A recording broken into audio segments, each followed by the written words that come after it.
this year has been full of highs for me, both personal and professional. This channel that you're watching right now was at 600 subscribers at the beginning of this year. Started from the bottom and now we're here. I just want to say thank you very much. And also, thanks Mindy Kaling for making a show so horrible that it got me over the hump. But there were also lows. And when you write and perform your opinions publicly, there are a slim, tiny, few little exceptions where you aren't completely and unequivocally correct. What I'm circling around to is that there were 3 times this year, only 3, where I was, perhaps, in a certain light, I was wrong.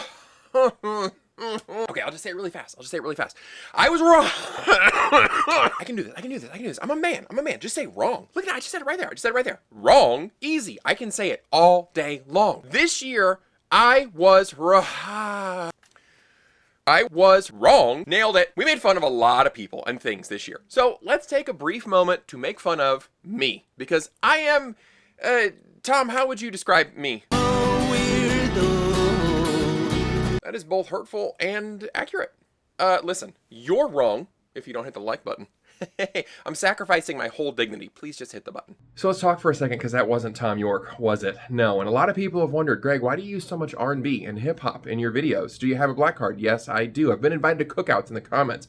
But why do I use R&B? 1, because it's awesome. That's the end of that point. But 2, it's because the mix favors the vocals. And if I'm trying to make a joke, you need to understand what the person is saying. And if you go listen to that video by Radiohead, the guitar is so loud you can't understand what he's saying. Also, Tom doesn't say, I'm a weirdo. He says, oh yeah. So that's why I use R&B so much. So let's jump in with one thing that bugs the absolute crap out of me, because I was correct, but I presented the data wrong. I have some pride issues, okay? And while I don't mind being disagreed with or even wrong, there's nothing I hate so much as people thinking that I am wrong because I didn't explain myself properly, all right? The Diffie-Q thing is still bothering me. So this article comes up in the spring about pronouns on your job search. Some random firm wanted a headline, so they did a study, I believe you would call it. You see the quotations I'm making with my claw hands? It means I don't believe. They claimed that putting pronouns on your resume, or CV as our former royal masters seem to call it, will hurt your job search. What does CV stand for? Also, while we're on the topic, you guys overbake your pastries. This message brought to you by the Doughy Center gang. Seriously though, Paul Hollywood will call something like inedibly raw, and the camera is showing me the most deliciously moist delicacy that I've ever seen. It's very confusing. So I love a good chance to make fun of the pronoun brigade, and I was so gleeful that I did not math correctly. Now, the issue here is that the data they presented would suggest that it does indeed hurt your job search by a whopping 8%. Now, the red dot that distracted my silly feline brain was that the article kicked off by asking non-binary folks if they believe that being non-binary would hurt their job search. And 80% said yes, they think it does hurt them. Now, I'm a sucker for round numbers, and that makes for a juicy comparison. These people are overstating the problem by 10 times the severity? I got all hung up on the 8 to 80 thing because it's 10 times more. And there's only one thing cooler sounding than 10 times more. Todd, what is it? 16 times. But the problem here is that I was comparing 2 different things. And in reality, those 80% of people were 100% correct because of the 8%, which leaves 92%. Quick maths. Did I mention this in passing? No, I'm pretty sure I jumped on that red meat and just made a full meal of it in the video, like one of those mukbang things. I probably brought it up like 5 times. What I should have done was focused on the 8% and how small that is and the methods that they use in order to get it and the sample size and all that. But no, I didn't. And for that, I now have to admit to you that I was... I'm gonna get it. Whatever. I'm still half right because no one gives a damn about your pronouns. And when you tell people what they are, it is a massive red flag that you are so far up your own ass that you're forming some kind of human Klein bottle. You're welcome for that visual. A couple of months ago, I got inspired inspired by these people right here and many others, and I wanted to venture into the world of video essays. And I wanted to talk about postmodernism and how Hollywood's interpretation of it has led to the low point the industry is currently in. Essays are a lot of fun. They are why I think YouTube Premium has value, so I can just let someone go off uninterrupted for like an hour and a half, and I just be doing my stuff. Clocking in at 43 minutes, it was far and away the most editing I had ever done, and I'm still quite proud of the work. Except for this one part. Well, 1.5 parts. I might as well just correct both while I'm here. The first is easy because it's just a clarification. Killmonger from Black Panther is a good villain, but I said he wasn't deep, and both of those things are true. I meant that in response to people saying he was a deep villain, he had good points, and he was right. No, he was not right in any way whatsoever. He did not deliver any kind of profound truths. He was, however, one of the better villains in the MCU because he played a vital role in the development of the hero T'Challa. One of the reasons you might not like a lot of the MCU villains is because they're just kind of there. Just menacing and strong so that the hero looks even stronger when the plot finally decides they win. But in Killmonger's case, he presented a philosophical dilemma for T'Challa. Was Wakanda's view of isolationism a good thing? Did they have some kind of obligation to the world, and especially the black people of the world? In light of his issues with Killmonger and learning that his dad actually can and did beat up Eric's dad, T'Challa was forced to reassess the kind of leader he would be and how Wakanda would participate on the world stage. So, good villain, just not deep or correct. But I am procrastinating because what I really need to admit to you is that the essay contained an example that did not prove my point at all. I was talking about how postmodernism leads many people to moral relativism, and we've seen this in entertainment recently where they are going with the no villain or no real moral right or wrong thing, or the writers try for a villain where the audience can relate to them or sympathize with them.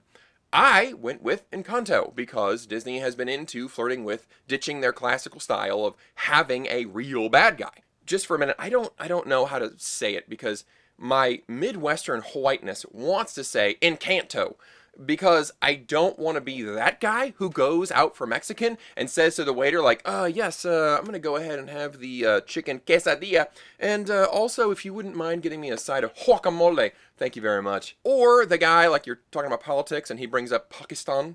But I'm going to go with Encanto because it sounds better. Unless I'm going for a joke, like I could say I Encanto endorse this mediocre movie.